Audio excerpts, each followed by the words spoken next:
I'm Sienna Marwood, 30 years old, and I reckon there ain't a soul prepared for the sight of their own brother Nathan raising his hand to slap my 6-year-old Ivy across her tender face at our family reunion on Cape Cod, nor the bitter sound of my parents, Richard and Margaret, laughing like it was some fine jest. That moment, sharp as a winter wind off the Atlantic, cut through the haze of my life and set me on a path I never thought to tread. Before I spin this tale of how I turned Nathan's world upside down with the truth caught on a documentary microphone, hit that subscribe button if you believe a child's heart deserves shielding, even from kin. Share where you're watching from, and let's begin. The Marwood clan, with their grand estate overlooking the dunes, always carried a weight of pride heavier than a schooner's cargo. Growing up, I was the odd fish in their net, too dreamy, too quick to question, my heart set on painting pictures rather than chasing dollars.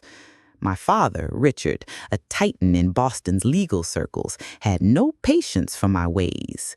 Nathan, though, was his mirror. Tall, sharp-eyed, and hungry for power, with a temper that flared like a nor'easter.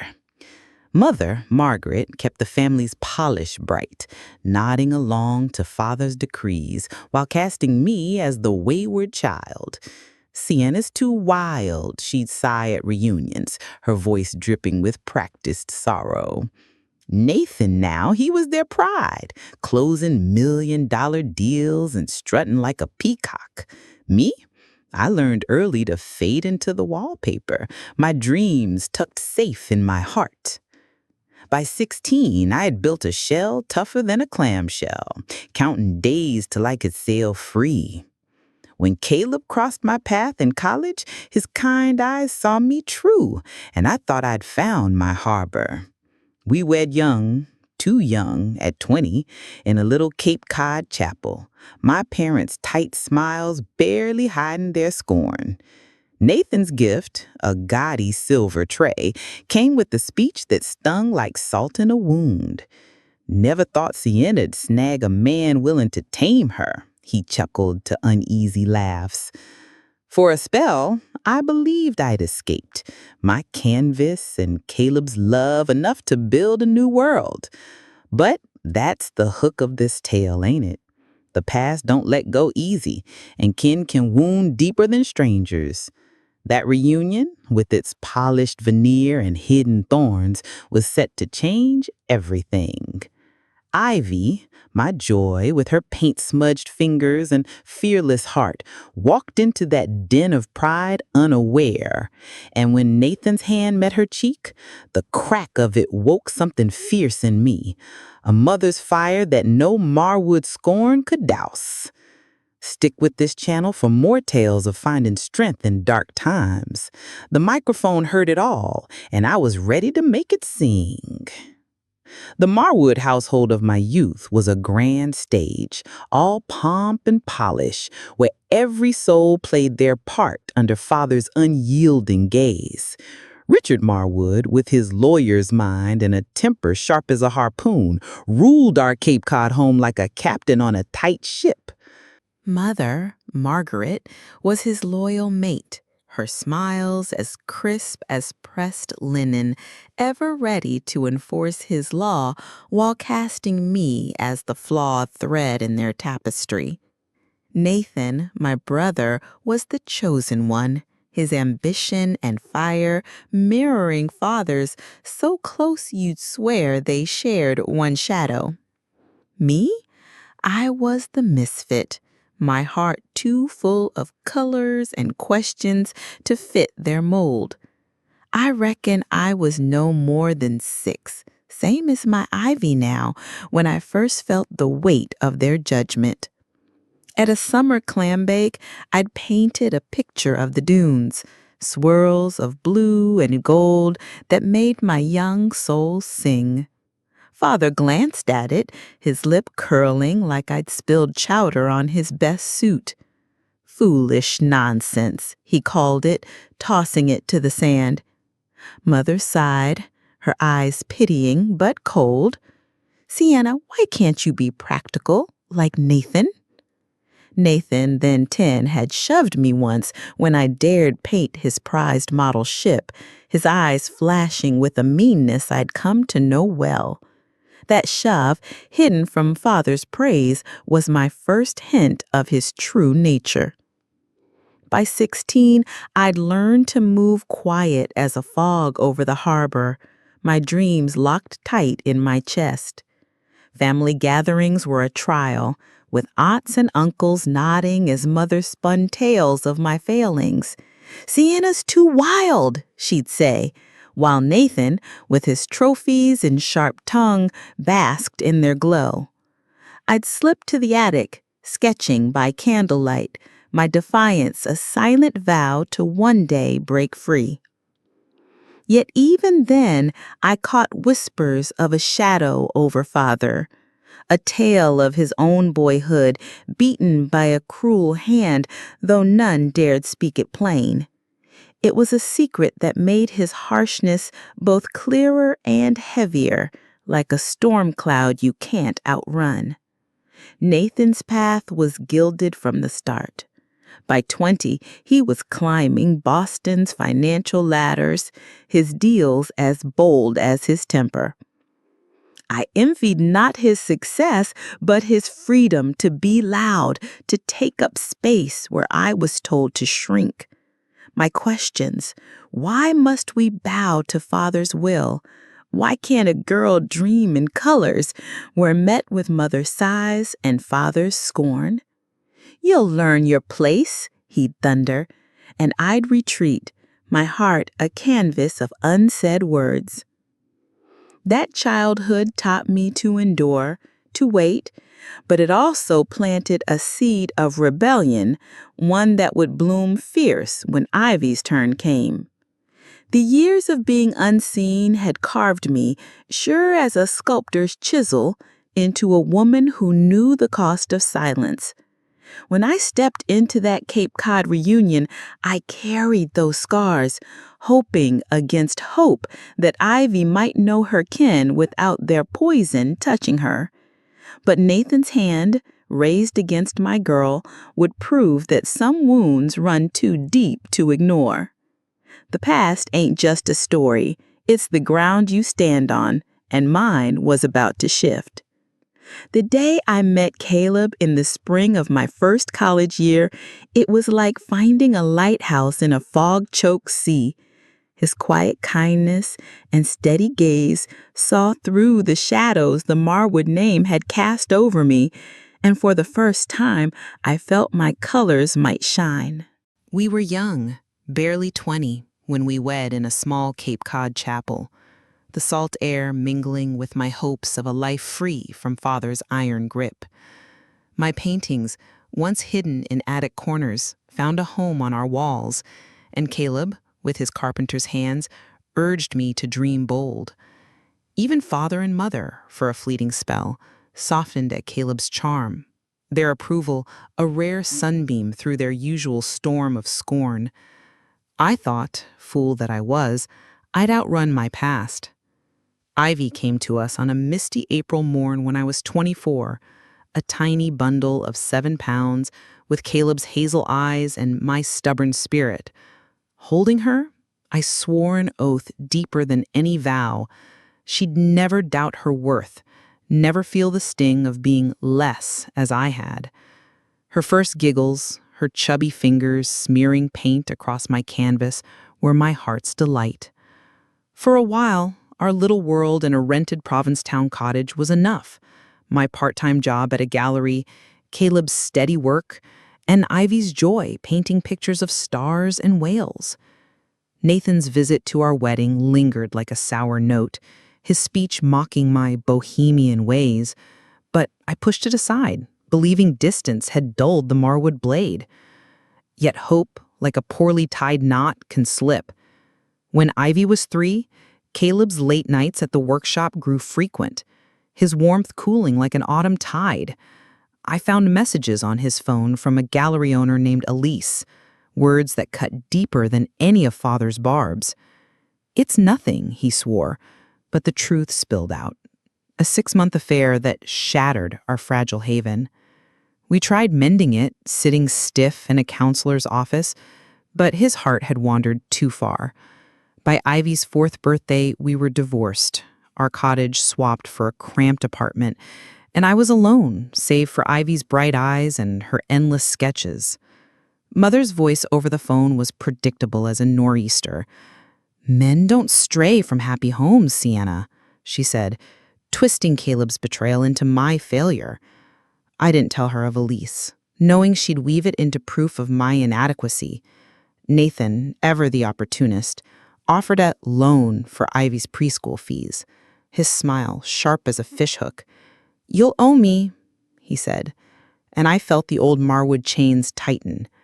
My job at a Cape Cod PR firm paid just enough for rent and paints, but car repairs and doctor's bills forced me to swallow pride and accept that help, each dollar laced with lectures on my poor choices. Those years hardened me, not to stone, but to something fiercer, a mother's resolve to shield Ivy's light. When the reunion loomed, I went for her sake, hoping she might know her kin without their poison. But the Cape Cod estate, with its grand halls and cold smiles, was no place for dreams. Ivy's paintbrush, bold and free, would soon clash with Nathan's need to control, and I'd learned too late that some battles can't be dodged. The unraveling of my marriage to Caleb left me adrift, like a skiff cut loose in a squall, with only Ivy's bright spirit to steer by. His affair with Elise, that sharp-tongued gallery owner, wasn't just a betrayal. It was a theft of the world I'd built to keep the Marwood shadows at bay. When the divorce papers were signed, Ivy was 4, her crayons still scattering color across our new apartment's floor, a cramped place in Provincetown where the walls seemed to close in with every unpaid bill. I took a job at Bayside PR, a small firm on Cape Cod, spinning stories for local businesses. The pay barely covered rent and Ivy's art supplies, and when the car's engine sputtered or Ivy caught a fever, I had to bow my head and ask father and mother for help. A $5,000 repair here, a doctor's bill there. Each dollar came with a sermon. "If you'd chosen a practical path, Sienna," father would thunder over the phone, "you wouldn't be scraping by." Mother's voice was softer, but no less cutting. "Caleb left because you were too focused on your silly paintings," she'd say, as if my dreams had driven him to Elise's arms. I never spoke of the affair, knowing they'd twist it to prove I'd failed as a wife. Nathan, now a rising star in Boston's financial world, dangled his own help like bait. "I'll cover Ivy's preschool," he offered once, his eyes glinting, "but you'll owe me, little sister." I took the money, hating the strings, his words a reminder of the Marwood way. Control, dressed as generosity. Single motherhood was a forge, tempering me in ways I hadn't expected. I'd rise before dawn to sketch campaign ideas for Bayside, then rush Ivy to daycare, her paint-smudged hands clutching my skirt. Nights were spent soothing her questions about Caleb's absence, her small voice asking, "Did Daddy leave because I painted his tools?" I'd hold her close, swearing he loved her, though his visits grew sparse. My own heart ached, not for Caleb, but for the girl I'd been, who believed love could outrun family curses. Yet Ivy's laughter, her fearless swirls of paint on every scrap of paper, kept me tethered to hope. Nathan's life, by contrast, gleamed like polished brass. At 28, he'd become a vice president at Pinnacle Wealth, his name tied to a $10 million deal that had father clapping his shoulder at every gathering. He'd married Lauren, a curator from a wealthy Boston family, and their harborside home was the talk of Cape Cod's elite. "No children yet," Nathan would say.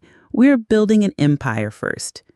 Father held them up as the gold standard, his voice heavy with disdain when he turned to me. "If you'd applied yourself like Nathan, Sienna, you might have amounted to something." Mother's sighs echoed the same refrain, her eyes scanning my thrift store dresses with pity. Despite it all, I wanted Ivy to know her kin, to feel the warmth of family I'd never had. I told myself I could shield her, stand as a breakwater against their tides of judgment. But as the reunion drew near, Nathan's old journal, found in a box of childhood keepsakes, gave me pause. Its pages spoke of his jealousy. My paintings, he wrote, stole the light he craved. That envy, buried deep, was a warning I didn't heed. The Cape Cod estate waited, and with it, a reckoning I couldn't yet see. The decision to attend the Marwood family reunion at their Cape Cod estate was like stepping onto a stage where I knew the script but dreaded the final act. Ivy, my 6-year-old spark, was the reason I went. Her eyes alight with dreams of sandy beaches and cousins to charm with her paintbrush. At Bayside PR, I'd carved out a small promotion, enough to feel a flicker of pride. But the estate's grandeur, its whitewashed walls and verandas overlooking the Atlantic, made my modest life feel like a sketch in pencil beside a master's oil painting. I packed Ivy's favorite blue smock, her paints, and a heart full of hope that she might know her kin without their thorns piercing her. The drive up the coast was a quiet one, Ivy chattering about her latest painting, a portrait of Uncle Nathan as a king, crown and all, drawn from a photo she'd seen. "It's for him," she said, her voice bright as a gull's cry. I smiled, though my stomach nodded, recalling Nathan's sharp words and sharper temper. The estate loomed as we arrived, its elegance a monument to Marwood pride, dwarfing my weathered sedan beside Nathan's sleek Porsche and father's Cadillac. Ivy leapt out, her smock already speckled with paint, oblivious to the undercurrents that made my shoulders tighten like a drawn bow. Inside, the great hall buzzed with kin, their voices a hum of wealth and expectation. Mother, in her crisp linen dress, greeted us with a smile that warmed for Ivy, but cooled when it reached me. "You're late, Sienna," she said, her eyes scanning my simple blouse. Father, deep in talk of stocks with Uncle Henry, gave a curt nod, his attention fixed on Nathan, who stood with Lauren, his arm possessive around her. Nathan's greeting was loud, meant to draw eyes. "The artist returns," he called, his smile never touching his eyes. "Still chasing rainbows at that little PR shop?"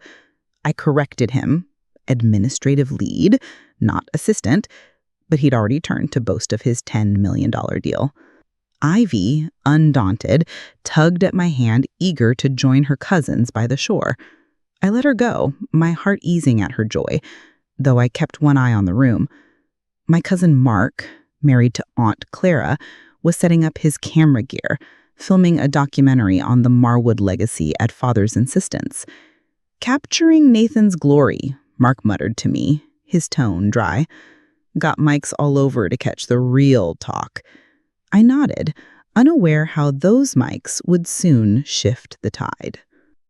The first evening passed in haze of small slights. Mother's comments on my hair, Father's praise of Nathan's empire, the cousins' subtle exclusion of Ivy from their games. Ivy, bless her, painted on, her portrait of Nathan growing bolder, his crown now glittering with imagined jewels. "I'll show him tomorrow," she whispered as I tucked her into our small guest room, its view of the neighbor's fence a far cry from the ocean. I kissed her forehead, promising a day of fun, but sleep eluded me, the weight of old wounds and new fears pressing heavy. The estate, for all its shine, was a trap, and Ivy's bright colors were about to test its brittle pride. The morning sun poured through the estate's grand windows, painting the Cape Cod Great Hall in gold, but no warmth could thaw the chill that had settled in my bones. Ivy woke with a fire in her eyes, her blue smock already on, clutching her portrait of Nathan, a king in bold strokes of crimson and gold, his crown a child's dream of glory. "I want to show Uncle Nathan today," she said, her voice a melody of hope. I nodded, my heart a tangle of pride and dread, knowing the Marwood clan had little patience for her unbound spirit. Breakfast was a formal affair. Father at the head of the oak table, Mother directing the hired staff, and Nathan holding court with tales of his $10 million deal. I sat quietly, sipping coffee, my eyes on Ivy as she joined her cousins, her painting propped beside her. The hall's acoustics carried every sound, and Ivy's chatter about her artwork drew Nathan's glance, his jaw tightening like a storm brewing. The cousins, aged 7 to 12, dismissed her with practiced coolness, their eyes rolling when she spoke of her king picture. Mother's voice cut through the hum. "Sienna, isn't Ivy being a bit much?" she called, her tone sharp. I started to rise, ready to guide Ivy's enthusiasm, when Nathan's chair scraped loud against the floor. He strode toward her, his face a mask of irritation, and before I could cross the room, his hand flashed out, striking Ivy's cheek with a crack that silenced the hall. Ivy's small body swayed, her painting tumbling to the floor, the red of Nathan's handprint blooming on her pale skin. "Disrespectful brat," Nathan snapped, his voice cold as winter surf. "Defacing me with that garbage?" Father smirked broke the stillness. "He needed a lesson in respect," he said, folding his newspaper. Mother's laugh followed, light and cruel. "Sienna never taught her manners." The room froze. Kin staring, some nodding, others shifting uncomfortably. My cousin Mark stood by his camera, his face pale, and I realized the microphones had caught it all. Nathan's slap, his words, their laughter. Rage surged through me, hot and fierce, as I rushed to Ivy, gathering her trembling form in my arms. Her sobs shook me, her small voice whispering, "Why, Mommy?" I turned on Nathan, my voice low but steady. "She's 6, Nathan. 6. He crossed his arms, unyielding. "She's old enough to learn not to mock her betters." I clutched Ivy tighter, my eyes meeting Mark's, a silent understanding passing between us. The microphones were my weapon now, their truth a blade to cut through Marwood lies. Father rose, his voice calm but commanding. "You're making a scene, Sienna. It was discipline, nothing more." I laughed, bitter and sharp, the sound foreign to my own ears. Discipline doesn't leave a mark on a child's face for painting a picture. The hall's silence was heavy, broken only by Ivy's soft cries. I carried her toward the stairs, Nathan's voice trailing me. "Running again, Sienna. That's all you're good for." I didn't look back, my mind racing with the weight of what had happened and the power now in my hands. The Marwoods had shown their true colors, and I'd make sure the world saw them plain. With Ivy cradled in my arms, her cheek still bearing the cruel mark of Nathan's hand, I fled the Cape Cod estate like a ship cutting through a gale. The grand hall's echoes, father's smirk, mother's laugh, Nathan's cold scorn, chased me as I packed our bags in the small guest room, my hands trembling not with fear but with a mother's fury. Ivy's sobs had quieted, but her eyes, once bright as summer seas, were shadowed, her beloved paintbrush untouched. "It hurts, Mommy," she whispered, her voice a wound. Was my picture bad? Those words tore at my soul, and I swore as I pressed a cold cloth to her face that no Marwood would ever make her doubt her worth again. We slipped down the stairs, bags in hand, when Mother's voice stopped me in the foyer. "You're leaving over a little tap?" she demanded, her eyes narrowing. I shifted Ivy, letting the fading handprint speak for itself. "A tap doesn't bruise a child's heart," I said, my voice steady. She faltered, doubt flickering, but father appeared, his tone icy. "You're hysterical, Sienna. Stay and we'll talk sense." I pushed past, their threats of cutting financial aid, once a chain around my neck, now hollow. "Keep your money," I said, guiding Ivy to the car. By the side driveway, hidden among pines, Mark waited, his face drawn. "I got it all," he said, pressing a USB drive into my hand. The slap, Nathan's words, your parents' laughter, clear as day. His voice dropped. "Be careful. They'll know it came from me." I nodded, gratitude mixing with resolve. The drive to my friend Clara's apartment was silent, Ivy dozing in her booster seat, her small form curled against the world's cruelty. Clara, my rock since college, met us at her door, her arms enveloping us both. "You're safe here," she said. Her outrage at Nathan's act fueled my own. That evening, with Ivy asleep, I played the recording on Clara's laptop. Each sound a fresh wound. Nathan's disrespectful brat, father's lesson in respect, mother's tinkling cruelty. Clara's eyes blazed. "This is assault," she said. "Go to the police." I nodded, but my mind was elsewhere, turning over a plan sharper than vengeance. At Bayside PR, I'd learned the power of a well-placed story, and Nathan's $10 million deal at Pinnacle Wealth, tied to a morality clause, was a lever I could pull. The next day, I took Ivy to Dr. Ellis, her pediatrician, who documented the bruise and referred us to a child psychologist. "She's showing trauma signs," Dr. Ellis said gently. "Fear of painting, nightmares, clinging to you." My heart sank, but her words steeled me. I met with Liana, a lawyer friend, who listened to the audio, her face grim. "This could ruin Nathan," she said. "That deal's tied to his reputation." I shook my head. "Not about money, about accountability." Back at Clara's, I found Nathan's old journal among my things, its pages revealing a boy who envied my art, who saw my colors as a theft of his light. That jealousy, now grown monstrous, had struck my girl. As Ivy slept, her small hand clutching a crayon, I began to plot. Not for revenge, but for justice, a reckoning to break the Marwood cycle once and for all. The days following our flight from the Cape Cod estate were a whirlwind, like a nor'easter tearing through a quiet harbor, but my resolve held firm as granite. Ivy's small form, once a whirlwind of color, now shied from her paints, her nightmares waking her with cries of Nathan's name.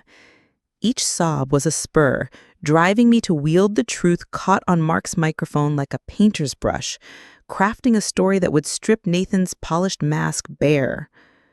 At Clara's kitchen table, with the USB drive glowing in the laptop's light, I honed my plan, not for spite, but to shield Ivy and any child who might cross Nathan's path. I crafted a clipped version of the audio, no embellishment needed, just the raw truth. Nathan's slap, his venomous, disrespectful brat, father's callous lesson in respect, and mother's cruel laugh. With a steady hand, I sent it to 3 targets, each chosen with care. First, to Pinnacle Wealth's board, where Nathan's $10 million deal hung on his spotless name. Second, to the Coastal Arts Foundation, a youth charity where he posed as a mentor to young painters. Third, to the Cape Cod Business Alliance, where he lectured teens on ambition. My emails were calm, professional, stating only that Nathan's actions, recorded clear, raised questions about his fitness for roles touching children or trust. I asked for anonymity, citing Ivy's privacy, and hit send, my heart pounding like waves on a rocky shore. The fallout came swift as a gull's dive. By noon, Nathan's messages flooded my phone, shifting from rage to panic. "You ruined me," he wrote, claiming the board had called an emergency meeting, his suspension looming. Father's texts were cold as iron. "You've shamed us all," he wrote. while Mother pleaded, "Call us, Sienna, we can fix this." I blocked them, their words no match for Ivy's fading bruise. Clara, ever my anchor, sat beside me, her eyes wide. "You've lit a fire," she said. "They can't hide now." The next morning brought a call from Lauren, Nathan's wife, her voice thin as a reed.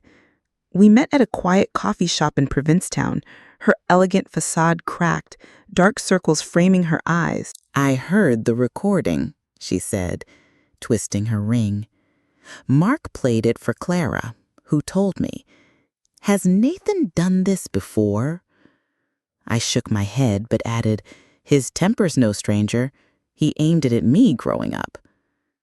Lauren's gaze fell to her coffee, her voice barely a whisper.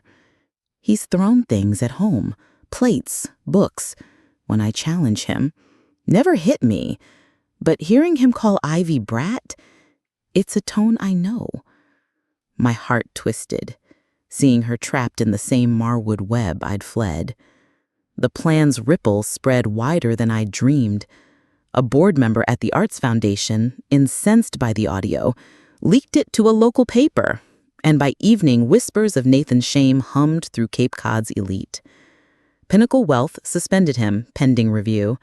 The charity dropped him from its board, and the Alliance paused his mentorship. Nathan's world, built on pride, began to crumble. And though my hands shook at the storm I'd unleashed, I felt a mother's certainty. Ivy's light would shine again, and no Marwood shadow would dim it. The air in Grandmother Evelyn's Cape Cod mansion was thick as a fog over the bay, heavy with truths too long buried and a family splintering under their weight. I'd come at her summons, a week after Nathan's world began to crack, to a parlor where kin sat stiff as statues. Father and mother on a velvet sofa, their faces masks of fury and fear. Nathan leaning against the mantel, eyes red-shot. Lauren in an armchair, her hands clasped tight. Aunts, uncles, and cousins filled the room, their usual chatter silenced by the storm that had broken over the Marwoods. Evelyn, at 87, entered last, her cane tapping like a judge's gavel, her presence commanding as the tide. She wasted no breath on pleasantries. "I've heard the recording," she said, her voice sharp as a schooner's prow. "Nathan struck a child, a 6-year-old, for painting a picture. You, Richard, called it a lesson. You, Margaret, laughed." Father straightened, his voice tight. "It was discipline, Mother, not abuse." Evelyn's eyes flashed. "Discipline don't leave a bruise on a child's soul," she snapped. "It's a betrayal, plain and vile." The room stilled, her words cutting through decades of Marwood pride like a blade through canvas. Nathan pushed off the mantel, his face flushed. "It was one mistake, overblown by Sian's spite," he said. But Evelyn silenced him with a look. "One mistake," she said. "I know your temper, boy, and I've kept quiet too long." She turned to me, her gaze softening. "Sienna, you did what I failed to do. Protected your girl." I hadn't expected her alliance, and my throat tightened, words caught like driftwood. Then Evelyn dropped a truth that shook the room. "I covered for Nathan once," she said, her voice low. "Years ago, he shoved a cousin at a picnic, broke her arm, and I called it an accident to save the family name. I was wrong." The confession unleashed a flood. Aunt Clara spoke of Nathan's harsh grip on her son's shoulder at a past reunion, bruising him for talking back. Cousin Ellen admitted she'd seen Nathan berate his young mentees, his temper a shadow over their dreams. Lauren's voice, when it came, was steady but soft. "I'm leaving him," she said, and Nathan's shock was a palpable thing. That recording showed me what I've ignored, his anger, his need to control. I won't wait for it to turn on me. Mother's protest was feeble. "Every marriage has storms, Lauren." But Lauren shook her head. "This ain't a storm. It's a pattern." The room became a confessional, years of Marwood silence breaking like waves on a rocky shore. Father's face paled as Clara spoke of his own harsh hand on me as a child, sparing Nathan. Uncle Henry confessed to ignoring Nathan's shove of a business rival, chalking it up to men's ways. Each truth widened the rift, kin dividing not by blood, but by conscience. Evelyn's voice rose again. This family can heal, but only if you face what you've done. Nathan's denials grew weak, Mother's composure cracked, and I felt a strange peace, knowing Ivy's pain had forced a reckoning that might save others. 6 months had passed since Nathan's hand met Ivy's cheek in that Cape Cod hall, and the world we'd known had shifted like sand under a changing tide. Our little Provincetown apartment, once a symbol of my struggles, had become a sanctuary, its walls alive with Ivy's paintings, bold swirls of blue and gold that danced in the sunlight. Dr. Ellis, the psychologist, had eased our sessions to monthly, noting Ivy's resilience with a smile. "She's painting again," I told her, my voice thick with pride. Her whale picture hung in the town hall. That victory, small to some, was a beacon, proof that Ivy's spirit, once dimmed by Nathan's cruelty, shone brighter than ever. Nathan's gilded life, by contrast, had tarnished. Pinnacle Wealth, spooked by the leaked audio and the loss of their $10 million deal, demoted him to a back-office clerk, his name scrubbed from their glossy brochures. The Coastal Arts Foundation barred him permanently, and his marriage to Lauren ended in divorce, her final papers filed after she found peace in her sister's home. "Ivy's painting woke me up," she told me over coffee, tears in her eyes. "I saw what my future might have been." Nathan, humbled by anger management classes in a shrinking social circle, sent messages that swung from rage to please, but I held silent, my focus on Ivy's healing and our path forward. Father and Mother, prodded by Grandmother Evelyn's iron will, had begun family counseling, though their steps were halting. In our last session, Father's voice broke as he admitted, "I should have stopped Nathan, not praised him." Mother, tearful, confessed, "I thought keeping peace meant ignoring pain." Their words were a start, but trust was a bridge yet to be built. We met them now in neutral places, a park, a cafe, where Ivy could laugh and paint without fear, their visits brief and watched. Subtle changes showed. Father asking Ivy about her art, Mother biting back old criticisms. Healing, I learned, was a slow tide, not a sudden wave. My own heart had grown bolder. At Bayside PR, I'd landed a project manager role, my handling of Nathan's fallout proving my mettle.